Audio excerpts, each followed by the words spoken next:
Should I focus more on like the network pen testing with the CPTS, OSCP, and PNPT and get all three of those? Or should I just get one of those and then get a web pen testing certification like CBBH or OSWA or something like that? And you can do either one. Honestly, it does not matter. You can go wherever your heart desires as long as you're doing something. That's the main thing. As long as you're doing something, you can't really pick incorrectly. And if you go down a route and you get done with that route and you're like, man, I didn't really like that, it's okay. Like you still learn something and it's going to apply in other areas of cybersecurity 1000%, and you can pivot. That's the great thing about cybersecurity. Welcome to the Hacker's Cache, the show that decrypts the secrets of cybersecurity one byte at a time. I'm your host, Kyser Clark, and this episode we have a Q&A episode, and I'm just going to go ahead and get right into it and start with the questions. If you want to know how to ask questions, the way to do it is just drop a YouTube comment on any video or go to my Discord server and go into the podcast question section and drop your questions there. So, question number one. Currently working on finishing the CPTS from Hack the Box. Right now, I'm thinking I'd like to specialize in web application and cloud pen testing in the future. I think there's a pretty clear path for learning web app stuff with Hack the Box, Portswigger, and other resources, but it seems like the learning path for cloud is a bit less defined, at least from my perspective. I believe you said you mostly do network/web app, but would you have any resource recommendations for getting into cloud pen testing? And this is a good question because you're right. It isn't just your perspective, it's everybody's perspective. The learning path for cloud, at least for cloud pen testing, is less defined. There isn't a whole lot of certifications. There's not a whole lot of learning paths out there for cloud pen testing. And you're also right when you said that I do mostly network and web app pen testing. Now, I do network pen testings that are hosted in the cloud, and from my perspective it looks like a regular network. It isn't. I'm not doing a cloud pen test per se. I'm doing an internal pen test that happens to exist in a cloud environment. And from my perspective as an internal pen tester, I can't tell the difference once I SSH into my attack box that's on in that internal network. I can't tell if it's in a cloud or if it's on-prem or wherever. It all looks the same to me from an internal network perspective, and I'm not really doing cloud pen testing. But with cloud pen testing, yeah, not too well versed into it myself, and it is an area of weakness that I'd like to address in my future as well. So, and like I said, the path is less defined. There's not a whole lot of certifications. I like certifications, and that's usually how I learn my stuff. I would say the first step, if you're not already, become a pen tester, either in web app or network. Network would be more beneficial because cloud pen testing is more related to network pen testing because cloud is just someone else's computer at the end of the day. So I would say it would be more akin to network pen testing. So I would get something like that with CP, the CPTS, or the TCM Security PNPT. Get one of those certifications, get an intermediate understanding of the fundamentals, and land your first pen testing job if you haven't already.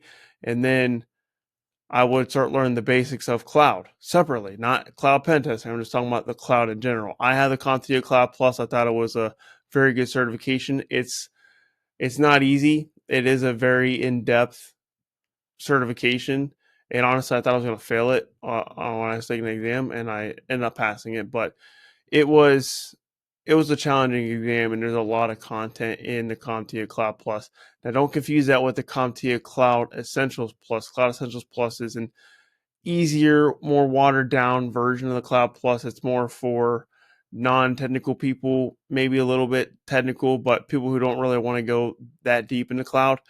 And even Cloud Plus isn't that deep, but it's much deeper than Cloud Essentials Plus. So I would recommend skipping Cloud Essentials Plus and going straight to Cloud Plus if you want to go that route.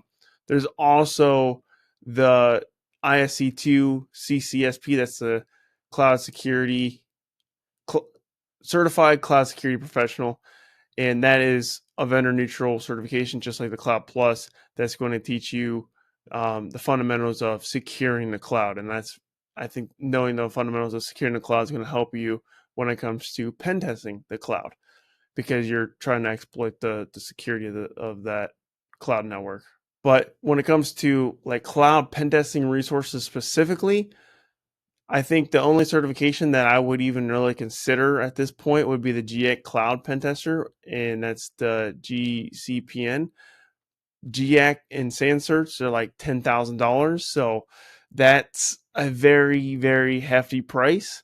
So definitely don't pay that if you're the one forking on the bill. Like, I would try to get an employer to pay for it if you can. If there's an actual need for pen testing, cloud pen testing skills, then having your employer pay for that is beneficial, and they should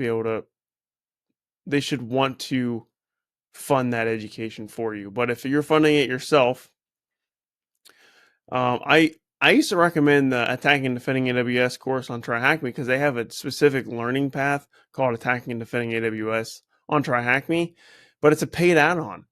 And I used to be like, yeah, I don't know what this costs, but it might be worth it, because TryHackMe is pretty affordable. So I didn't really know. I just assumed it was affordable, right? Because it's a paid add-on from the base subscription. You have to pay your base subscription plus the paid add-on. And then before the show, I was like, oh, I'm just curious. Like, let me look at that and see how much it is. And it's like $445, which is a very steep price. I mean, it's definitely cheaper than the SANS route, but you don't get a certification with that. So there's that option.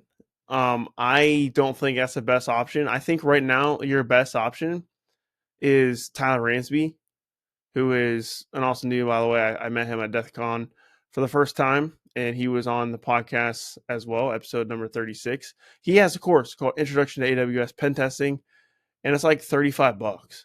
So I think that's your best starting point. Honestly, I would pay the $35, take that course, and he's not endorsing me. He didn't tell me to say that or anything. It's just the fact of the matter is that's the best bang for your buck. I haven't done the course yet, but when I want to get into cloud pen testing, that's going to be my first option. And then maybe even get my employer to get the GCPN later down the road. I also want to get the CCSP from ISC2, but like I said, that's more of a cloud security general foundation. And when I say general foundation, I'm not expecting an easy certification there either. ISC2 certs are extremely difficult. Some people say it's even just as hard, if not harder, than the CISSP. And CISSP is a brain melt, dude. So any certification is challenging. Let's just put it that way. But yeah, that's what I would do. So learn pen testing as a base if you don't already have it, and then learn the base fundamentals of cloud if you don't already have it. And then once you have a base foundation of pen testing and a base foundation of cloud, you can marry those together. Take Tyler Ramsey's Introduction to AWS course for $35. So that's what I would do. And then after you do that, the world is your oyster. I would say at that point, you'd have to look for some of the resources. Like I said, the Attack and Defending AWS course will try Hacking 445. And then there's the GX Cloud Pentester cert. Moving on to question number 2. Do you have courses? And no, I don't. And there's a reason for it, because I don't think that I'm ready to be a course creator just yet. I'm still fine tuning my editing. I'm still fine tuning the way I speak. So I'm getting better as a content creator over time, and I want to get more experience under my belt before I start creating courses. But courses are something that I've heavily thought about, and if you guys want that, definitely leave a comment and let me know what you think about courses. Would you purchase a course from me? And if there's demand there, then I'll absolutely do it. Another reason why I've been thinking about it is because YouTube keeps taking down my technical content. They've taken down several videos of mine. I'm currently on a strike as we speak. As the time of this episode is being released, my channel is under strike. So if I make one technical video that's quote unquote harmful or dangerous, that's what they say it is. I mean, when I made that Wi-Fi hacking video, took it down, gave me a strike. If I get another strike, they ban me for 2 weeks. If I get 3 strikes, my channel gets deleted. So I have to be careful with the technical content. And when I said that I'm going to start looking for other avenues to make technical content, and that's what I was considering was courses. So, yeah, if you guys want to see some like the real deal courses that YouTube won't let me put on YouTube, then that's definitely an option. Another thing I've been waiting on is I've been wanting to grow the newsletter more. So I told myself once I reach 500 subscribers on my newsletter, I would start to develop a course. Right now, I'm at like, last time I checked, it was like 323, but it's been like a week since I checked, so it might be like 330 now by now. So, I need like 170 more people to subscribe to the newsletter to hit 500. And once I hit 500 subscribers on my newsletter, I will seriously consider developing courses because, in my opinion, the super fans, you guys, I would say the people who subscribe to my newsletters are the ones that would be interested in my courses. And I have to have a fair amount of people to be in the newsletter before I would even consider courses. So if you want courses, subscribe to the newsletter, help me get those numbers up. And like I said, once I hit 500, I'll probably start developing a course. And let me know what kind of course. If you're interested in courses, let me know what you want to learn because there's all kinds of topics out there for courses that I could do. Because I do web apps, I do web app pen testing, I do network pen testing, I do Wi-Fi pen testing. Those are my three main things. I started getting to IoT, but honestly, not really liking IoT that much. I don't feel strong enough to teach a class on it yet. But Wi-Fi testing, network testing, and web app testing is definitely my jam. And yeah, like I said, if you want to see courses, let me know what you would like to see in those courses, and subscribe to my newsletter if you haven't already to also show your interest in courses. And if you're not familiar with my newsletter, the way my newsletter works is called the Cyber Mindset Digest. And every week, at least I try to do every week. Some weeks I do miss a week. I will admit I'm not a machine after all, and I life gets in the way sometimes, and um and I feel bad for missing some weeks here and there, but I do post pretty consistently on the newsletter, and I'm gonna be writing one right after this recording actually and dropping it. I drop them on Mondays typically, but it can happen anytime during the week. I try to release them every week. But the Cyber Mindset Digest is really just like motivational stuff, mindset shift, mentality. It's really the unfiltered version of me, and it's really where I put my ideas out before I put them on the podcast, before I put them out in my blog, before I put them on my YouTube channel, before I make a YouTube comment, or sorry, a LinkedIn post. If you guys follow me on LinkedIn, those carousel posts that I do, those are all summaries of my newsletters. And these newsletters have been around for a while. And like I said, they are just kind of like a early bird insight into my brain. And then I will develop this idea, write about it, and then I will rope that into my future content. So if you want the what's on my mind at that very moment, the newsletter is a place to be. So don't miss out. And if you want to subscribe, go to my website, kyserclark.com/newsletter. Next question. So this question was dropped on my last solo episode, and the name of that episode was "Do cybersecurity certifications really get you hired in 2025?" And the thumbnail for that says "Certs equal job offers?" ? That's episode number 56. And the question is, are you suggesting stack like CPTS/OSCP/PNPT if looking for a pentest role, or more stacking a pentest cert like OSCP, then covering other certs like Cloud AWS cert, then bug bounty cert like CBBH, etc. So you are more well-rounded? This is a good question because, yeah, I can see where this one came from, because I do say stack certs, get as many certs as you can. And with your question, so you're asking, should I focus more on like the network pen testing with the CPTS, OSCP, and PNPT and get all three of those, or should I just get one of those and then, get a web pen testing certification like CBBH or OSWA or something like that. And you can do either one. Honestly, it does not matter. I did say that in that video, in that last episode. And you can go wherever your heart desires as long as you're doing something. That's the main thing. As long as you're doing something, you can't really pick incorrectly. And if you go down a route and you get done with that route and you're like, man, I didn't really like that. It's okay. Like you still learn something and it's going to apply in other areas of cybersecurity 1000%. And you can pivot. That's the great thing about cybersecurity. Like if you learn something and you realize you're not really liking it, like for example, I started going IoT pen testing. I realized it's not really my jam, and I'm kind of slowing the brakes down on it because I'm like, I'm not really having fun with this. I have more fun with web apps and networks, and that's okay. But did I waste time learning IoT testing? No, absolutely not. There's plenty of valuable information I learned during that journey, and I can use that in the other disciplines of cybersecurity. And even though I thought I might want to do IoT pen tests, or at least specialize in that area, or make it one of my specializations, now I'm realizing like it's not really my jam, and that's okay. That's gonna happen, and you should not feel bad about that, even if you spend money on training. But back to what your question. So should you be a real runner or should you specialize? That's kind of what you're asking. And we cover that on this show, the Hackers Cash, quite often, and everyone's got a different opinion. And my opinion is, be a generalist until you have to be a specialist or until you want to be a specialist, right? Once you find something you love, double down, triple down, quadruple down on the thing you love.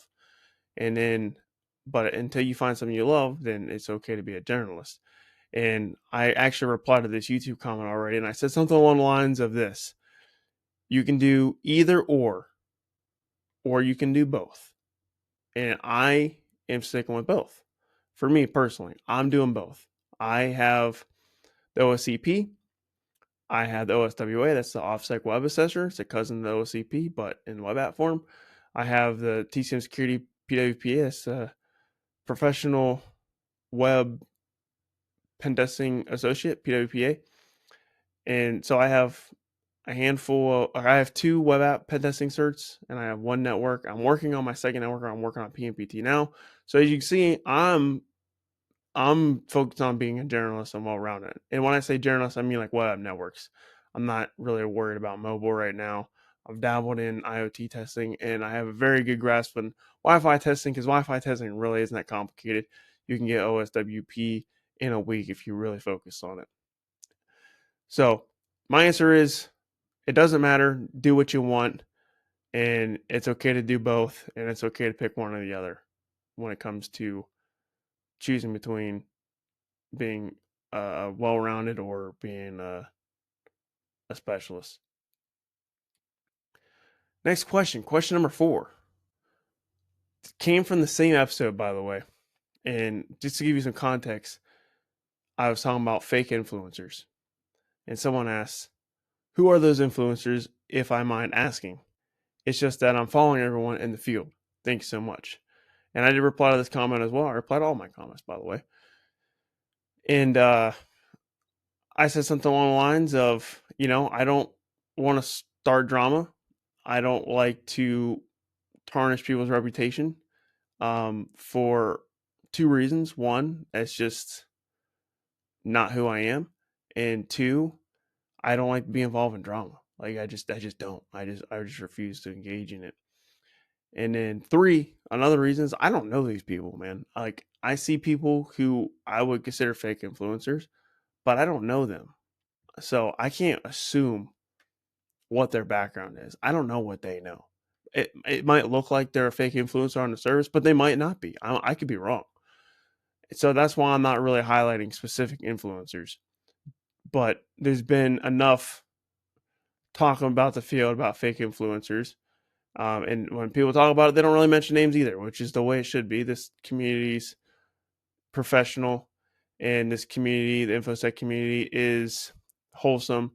And I would say, I mean, don't get me wrong, there's people that like to talk crap about other people, but that's not who I am, and that's not the behavior I'm going to engage in. So my recommendation is here: look at someone you're following, and look at them carefully. Look at their work history. Pay attention to their work history a lot because that'll tell you a lot. And then just listen to their content and then form your own conclusion. And that's what you need to do to survive in this field when it comes to what certs you get, what people you follow, what people you connect with, and all this stuff. And it's okay if you start following someone and you start liking their content, and then later down the road you're like, oh wow, maybe this isn't the right person that I should be following. That's okay too. So yeah, that's what I would recommend. I'm not gonna say specific names because one, like I said, I don't like drama, and two, I don't know these people, and I cannot talk crap about someone that I do not know. And we'll leave it at that. Moving on to the next question. Question number 5, the final question. What is the difference between an ethical hacker and pentester? So I would imagine most people listening and watching probably already knows the answer to this question, but if you're new, this one's for you. So what's the difference between an ethical hacker and a pentester? So in my own words, I would say all pentesters are ethical hackers, assuming they're not doing black hat stuff at nighttime in their off time. But not all ethical hackers are pentesters. What do I mean?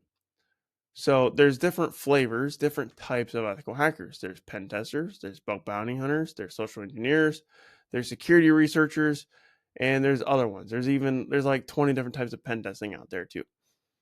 And they're all different roles. They're all different unique roles. Like a bug bounty hunter and a pen tester, two different roles, two completely different roles. There's some similarity in the way they accomplish their mission, but different nuances there.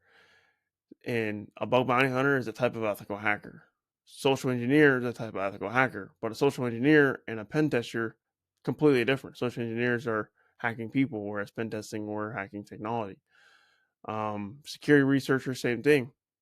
I would consider a security researcher a form of an ethical hacker, but not quite a pen tester, not a bug bounty hunter, not a social engineer. So all of those roles I just mentioned are types of ethical hackers.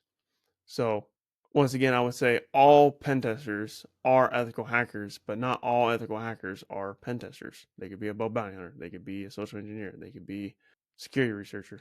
Like I said.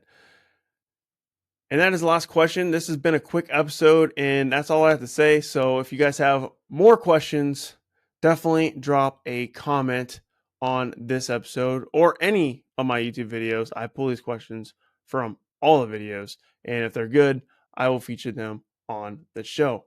And if you want a more guaranteed way to get your question on the show, then go to the Discord server, link in the description, and drop a post in the Hackers Cash questions section. There's a dedicated section for that. I check that right before I record a Q&A episode, and if there's questions there, I pull those out. And that's where the first question came from, actually. So thanks for asking that question. It was a really good question too.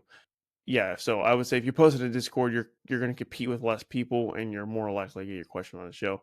YouTube comments, it's just whatever I think is the best out of my recent videos. All right, guys, thank you so much for watching. Thanks for listening. Hit the subscribe button if you're on YouTube. If you're on audio, give me a 5-star review if you think the show deserves it, and share the show with your friends. It would help the show tremendously if you shared this with your like-minded friends who are also looking to either break into security or level up their existing cybersecurity career. And if I met you at DEF CON recently, it was a pleasure meeting you. It was a great time. That the community is so great, and yeah, I can't wait to see everyone at the next conference. So this is Kyser signing off. Thanks for watching. Thanks for listening.